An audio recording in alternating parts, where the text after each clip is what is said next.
Garanaysaa وأحمد قوليد بلالي وأنا ويل سومالي لانا وحانو sidoo kale ku hadlaa afafka ay ka kala yihiin Japan, China, Urdu iyo sidoo kale Ruushka oo ay adag yihiin in lagu hadlo waxa habeenkii xalay aan kula yeelnay goof faqara oo ay ka buuxeen kumanaan dhalinyaro halkaas oo ku soo bandhigay qayb ka mid ah afafka alle uu ku manaystay waa kan Axmed oo ka hadlaya Urduga Atay garanaysaa manhiin dad imaka halkan ku cusub Soomaali baanu nahay dadka waanu jecelahay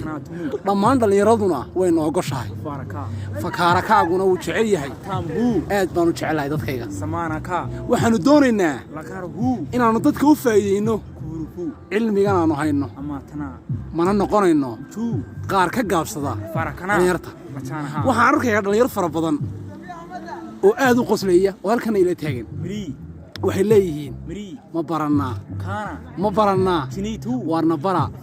laakiin saanu waanu hilin doonaa dadka yaga saaxiibayaal waad ku mahadsantihiin daawashadiina aadna daawateen mana noqon doonto markii u dambaysay ee aad nala socotaan waynu isku soo noqon doonaa